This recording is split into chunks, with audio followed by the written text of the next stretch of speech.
So this is Danny Ward. Good afternoon, Danny. Good afternoon. Yeah.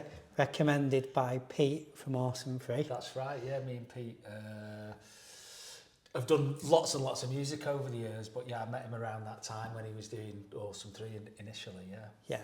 How did you get to meet him? I was playing percussion with a band called Urban Cookie Collective. With Aniff? That was actually, Aniff was sort of involved in the sidelines of that, and Johnny J. But it was a guy called Rowan who had that band, and Diane Charlemagne singing. Was that the singer, Diane Charlemagne? That's right, yeah.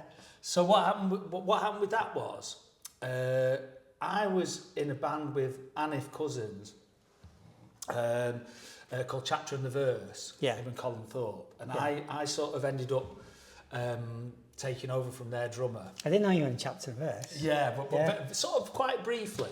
Yeah. But it was an amazing experience because I would have been around 20, 21. Yeah. And I was playing with them, and they were doing a lot of work in a studio in Longside called Moonraker. Yeah.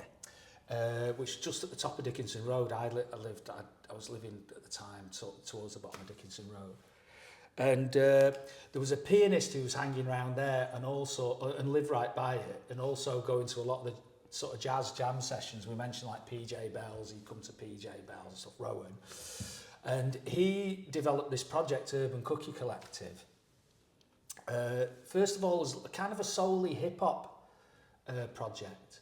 A bit like Chapter and the Verse, really, sort of similar kind of a vibe, mixing up sort of hip-hop and soul, street soul, and then they had one particular tune, The Key, The Secret, which was like quite a funky, soul-y sort of hip-hop thing. And Johnny J, I think, was picked up on it in Moonraker, and he got these guys in Italy to remix it. I think this is the way it went down. But basically, it ended up having that remix that everyone knew, The Key, The Secret. Yeah. And what they basically done was taken Diane's vocals and whizzed them up, sped them up, and put them over this Italian house record called Glam. Yeah. Right? So, and they'd sort of sent it back as a remix, and then they'd sort of, and then got into trouble because these guys, Glam, who did the original tune, obviously wanted royalties, and they settled out of court for what was at the time seemed like sort of a lot of money relatively, but I can't tell you, it was 20 grand or something. Yeah. And then that single ended up selling millions and millions and millions of copies, and then all of a sudden, what that led to was a bit like with Awesome 3, was like all of a sudden everybody wanted you to come and do a PA at their club night, So we'd go off and Diane would sing live and I would play percussion, and the rest of it would be sort of play it jamming over the backing track basically. And so we could do we do a 15-minute show, and you might do 2 or 3 of these in a night, do you know what I mean? So we're going all over the place because it was a big hit, that record, like in European countries, eventually Australia, all over. So I did a stint of that, and through that, and the agent that we were signed to for a while, it was the same agent as Pete and Awesome 3. So we met through that, and I ended up doing some gigs with them and offshoot projects through that. So that's how we first met, really, yeah. I didn't know you had that connection, and to be honest, I'd forgotten how big that track was. So did I. I mean, it was a pretty mad time to, because at that time in particular, I was really focused on, being as I was from the get-go, I wanted to be a jazz drummer, and I was really into jazz and Latin music, and I was really focused on that. And that particular gig kind of came up. I'd had an accident in the Welcome pub in Rusholme. I was sober, and I was driving. It was after a gig. I met some friends, and I was talking like I do with my hands. Knocked a glass, caught it. I'm rubbish at catching stuff. I caught the glass in my hand and just wow. Right. So I had to have an operation on my hand, and while I was recovering, this gig came up, bro, and was like, "Would you fancy coming and playing some percussion on some gigs and congas?" And yeah, cool. So I went and did that, and then of course it blew up massive, you know. And I think the positive thing, there were a couple of positives in particular. First one was sort of meeting Diane and developing a friendship with Diane, which carried on, you know, she carried on singing on tracks for me for ages, and we stayed really good friends. But secondly as well, it was like instant pop stardom, do you know what I mean? It was like going on telly with Zig and Zag on breakfast TV and like all this kind of stuff. But the thing for me was, I actually really hated it, and I didn't like the attention, and I didn't feel comfortable with it, and particularly with it being around something that, you know, wasn't my first and foremost love, you know, and it kind of was a real sort of a realisation that sort of pop stardom or success in that kind of way was just not for me. Yeah. You know, and it kind of drove me almost the other way. And I had a couple of experiences post that where I had those sort of little accidental forays into popular music, yeah. And then the same experience, like, oh yeah, this isn't me really, you know, I'll go the opposite way, you know. Sort of I think where I've ended up at was, you know, just being quite successful at being really unsuccessful. And actually that kind of works for me, you know. I'd much rather I think the success side of it for me is just being able to like still be making music and playing music now, I'm, you know, at 54, 55, and not having to, you know, compromise too much in terms of it being anything other than what I'm into. Yeah. And that's as good as it gets. Yeah. You know, because a lot of the time, I mean, some people are incredibly fortunate, you know, and what they're into propels them to this place where anything's possible financially or artistically or whatever. But for most people, it kind of, you know, it kind of screws them up. Was that your big passion then, jazz and Latin jazz? Yeah, definitely, yeah. I got into it like when I was at school, probably like early teens, and I was rooting through my mum and dad's record collection. And there's a Miles Davis record. I'm like, oh, that looks interesting. I'll put that on. And then I started to find more and more records like that in their collection, and that started me on a bit of a journey, really, just checking people out. And at the same time, I was getting into playing drums with a brass band. Yeah, you know, and like that I got a very good teacher through that. I was going through that process, but then I started to come to, because I'm originally from Oldham or Saddleworth, and then I started to come to town, into Manchester, to go to jazz workshops to hang out and play. And there was one particular one at All Saints College on a Friday night.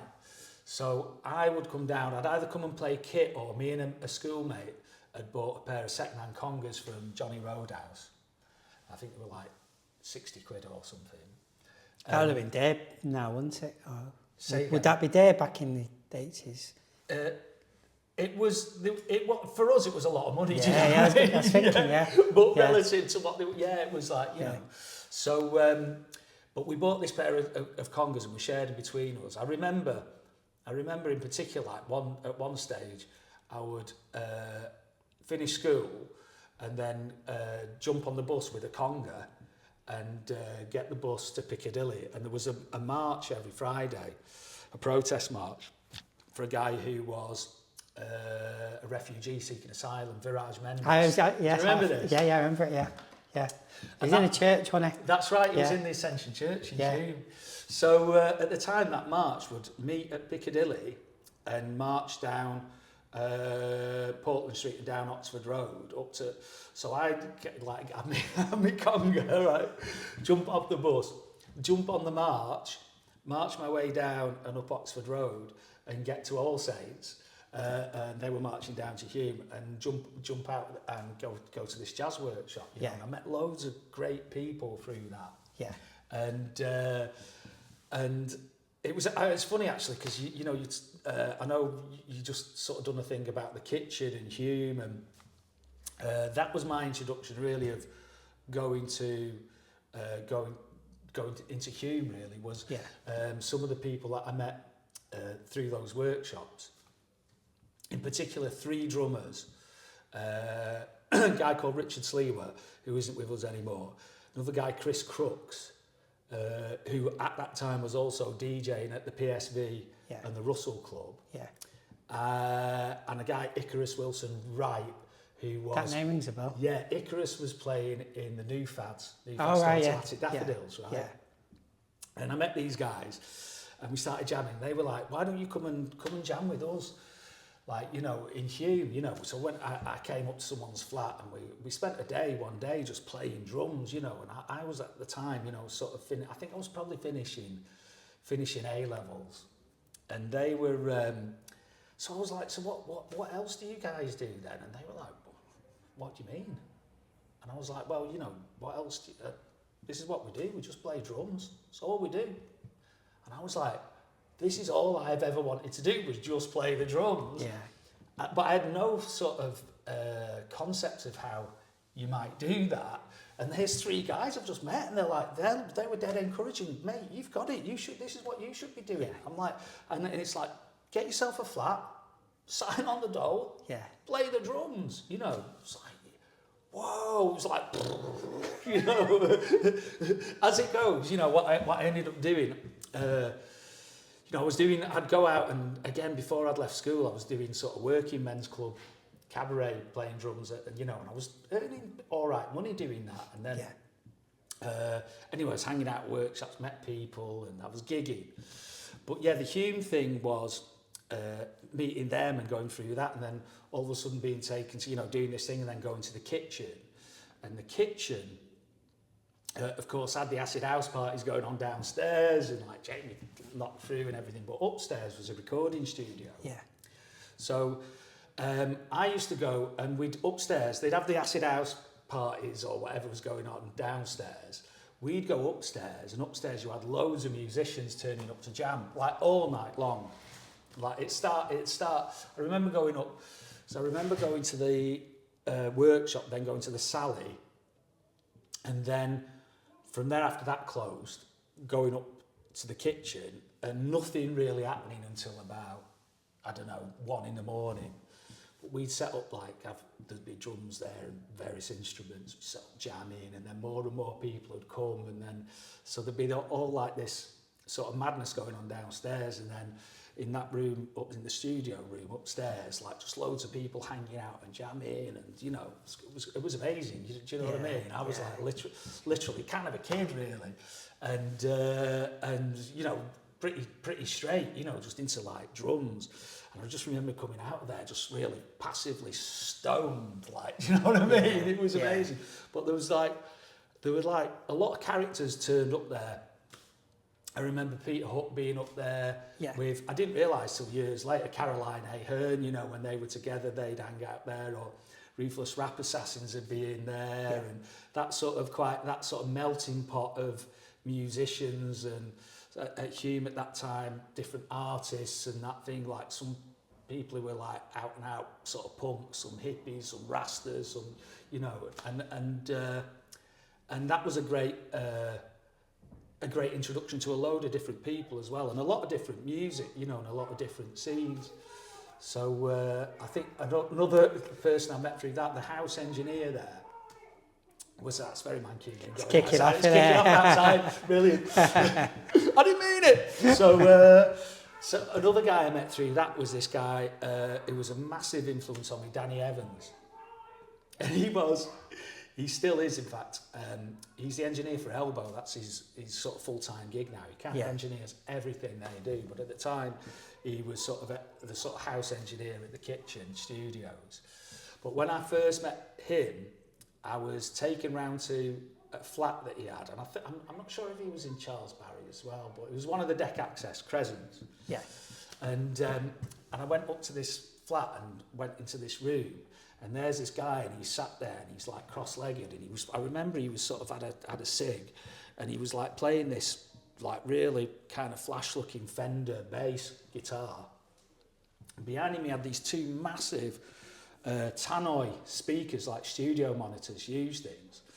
And in the middle of that, suspended from the ceiling on chains, it was like chains coming from the ceiling, and there was like a bit of MDF or whatever, with a record deck on it, so that the bass from the speakers wouldn't, right? And he sat there, like playing a lot. I can't remember what he's playing along to. It might have been like African Head Charge or something, you know, but something really dubby, you know. And he's like playing this monster groove, man. I'm like, whoa, who's this cat, you know? So we ended up later on recording loads and loads of drums actually together and doing lots of different stuff. But that led, which got me more into production, really. Yeah.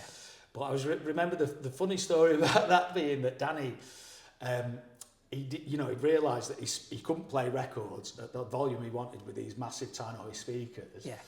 So he was going to have to suspend the record deck from the ceiling.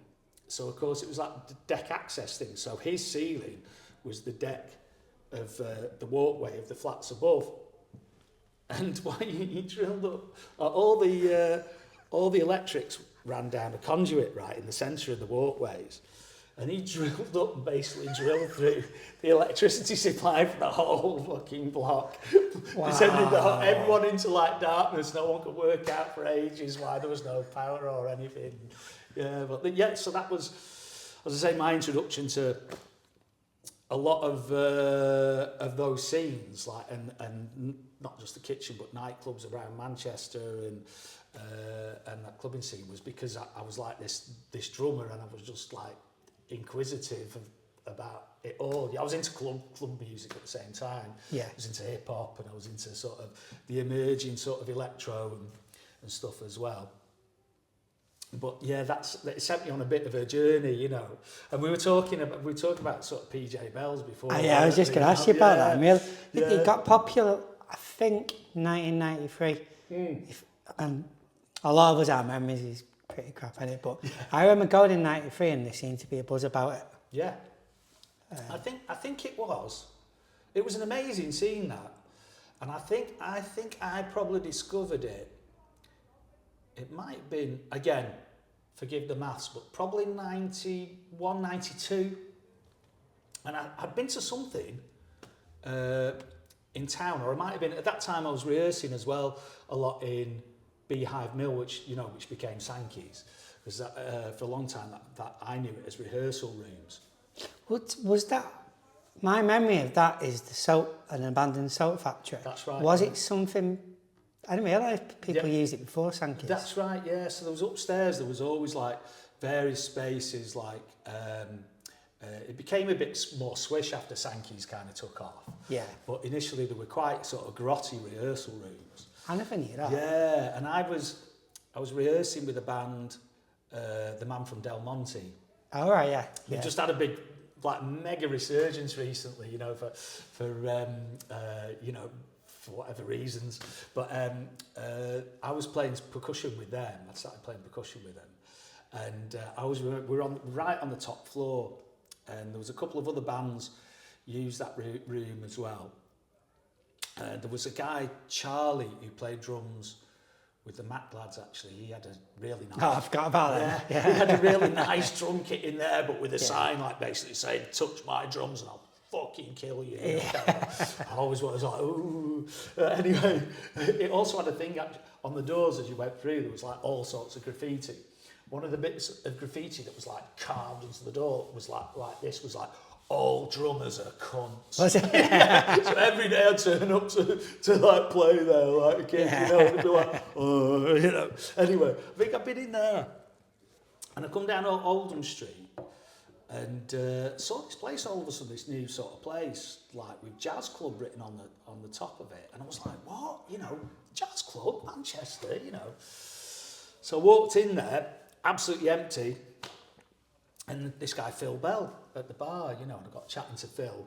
And he created something really special there. I think he doesn't always get the credit, but there was nothing else. There was Dry Bar, which was its own kind of oasis of like, wow, you know.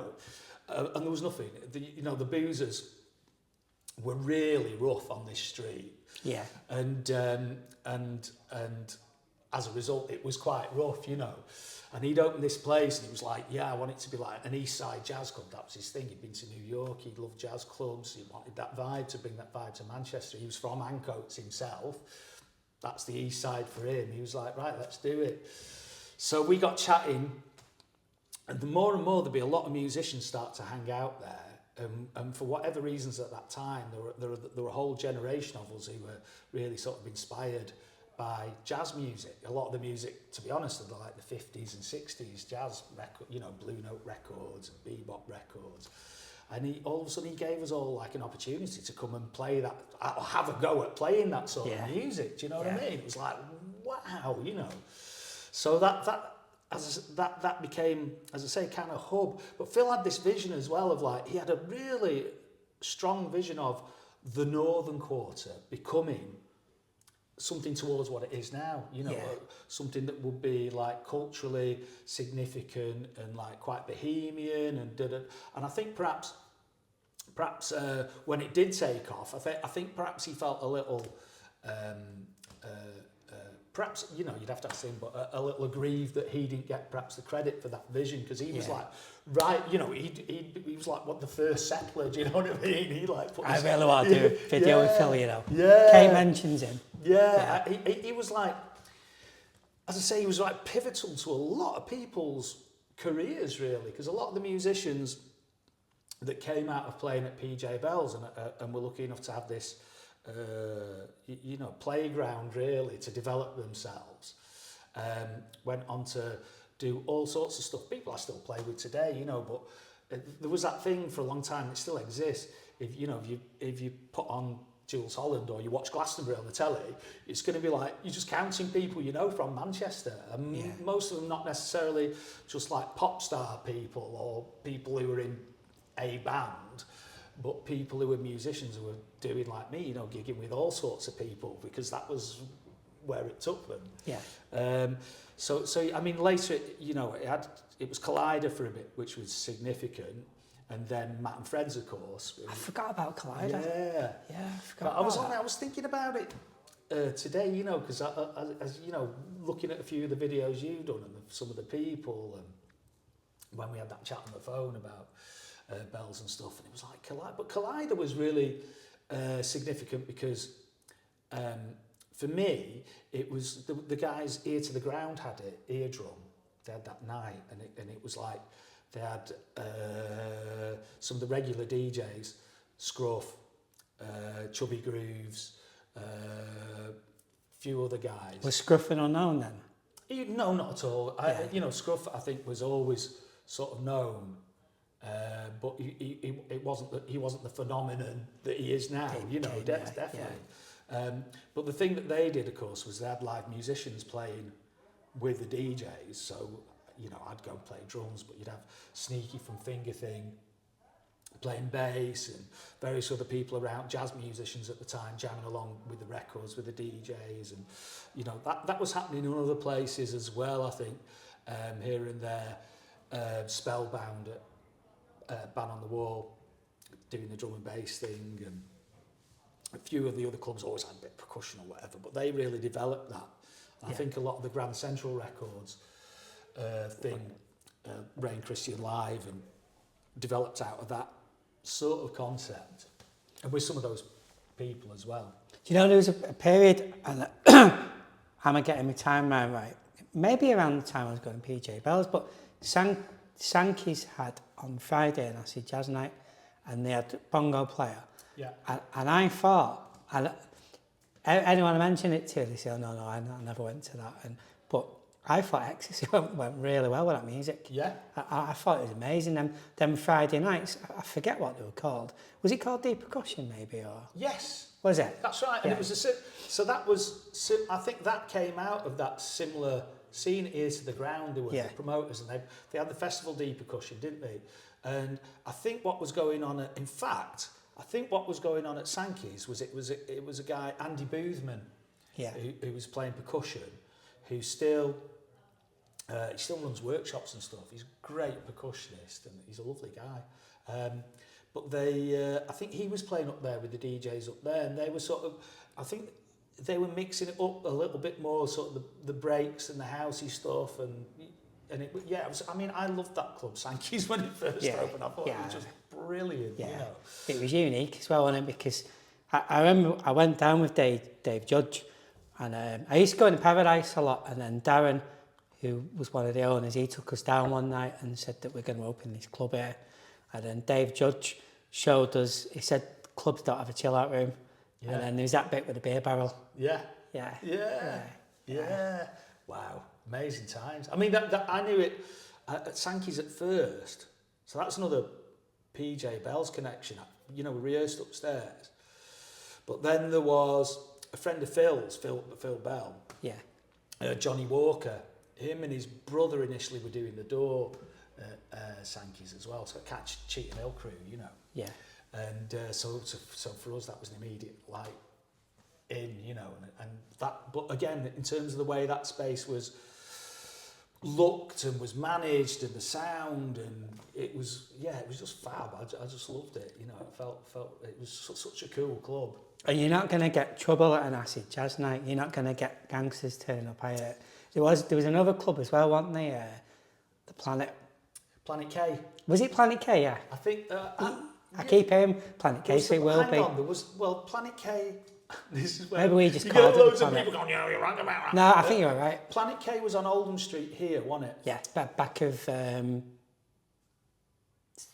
hotel. Oh, down the side that was the Planet. Yeah, was it? The Planet, yeah. And that was again a sort of acid jazzy vibe, and it was like really. I did an I did a New Year's Eve there once. Yeah. Again, playing percussion with DJs. But that it was a really cool scene, that club. Yeah. It was all tiled though, wasn't it? So the two things were, it was quite echoey sound wise, and after a certain point in the night, the floor got really slippy, so you'd see people going arse over to it all the time. No way. But yeah, as I say, you know, PJ Bell's was that a little sort of hub, really. Yeah. In terms of like, you know, exploring up loads of different scenes and meeting lots of people. And Phil probably would be a great person to interview. Yeah. But he was sort of, because he was a little bit older and he was kind of connected. He was kind of old school and quite connected with a lot of, you know, interesting characters around town, quite well known, you know, so... there were a lot of so that was it was quite a safe space, that in many ways, because all his mates, no one was going to mess with him.